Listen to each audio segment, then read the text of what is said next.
نحمدہ و نصلی علی رسولہ الکریم اما بعد۔ سوال یہ ہے کہ ہم بستری کے وقت کسی اور عورت کے بارے میں اگر کوئی تصور کرے، کوئی خیال کرے تو کیا اس کا کون سا گناہ ہے؟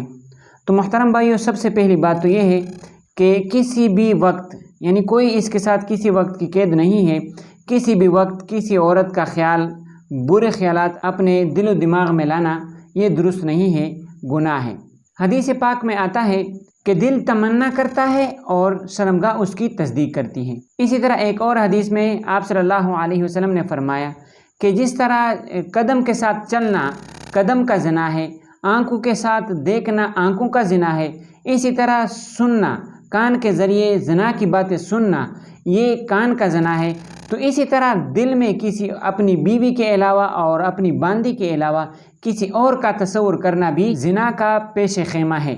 تو محترم بھائیو، اس سے معلوم ہوا کہ ہم بستری کے دوران بالارادہ کسی اور عورت کے بارے میں سوچنا یہ انتہائی گناہ ہے۔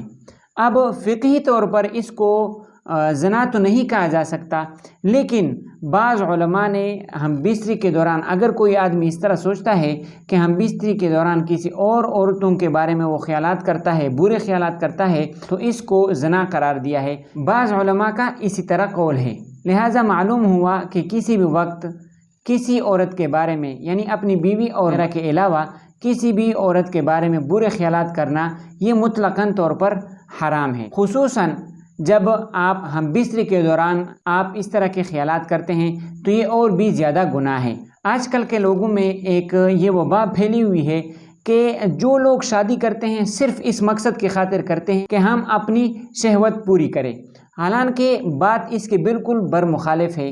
اسلام نے نکاح کا جو مقصد قرار دیا ہے، اغراض و مقاصد ہے، اس میں سے پہلی بات تو یہ ہے کہ اللہ تعالیٰ کا حکم ہے کہ آپ نکاح کریں۔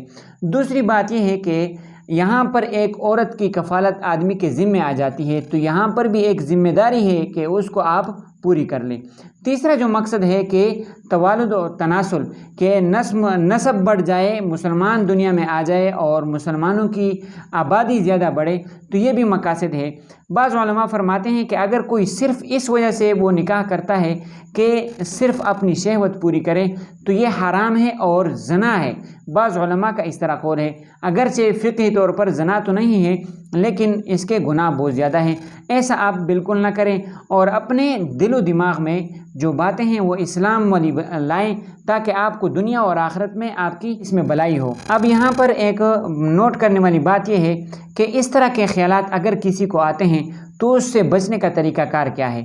تو محترم بھائیو، اس سے بچنے کا طریقہ کار یہ ہے کہ اپنی نظروں کی حفاظت کریں، چاہے آپ بازار میں ہیں، گھر میں ہیں، کسی بھی جگہ میں ہیں، تو آپ یہ جو پرائے عورتیں ہیں اس کو نہ دیکھیں، تو انشاءاللہ امید ہے کہ اس سے آپ کی جو اس طرح کے برے خیالات آپ کے دل و دماغ میں آتے ہیں انشاءاللہ وہ دور ہو جائیں گے۔ اللہ تعالیٰ سمجھنے کی توفیق عطا فرمائے۔ وآخر دعوانا ان الحمد للہ رب العالمین۔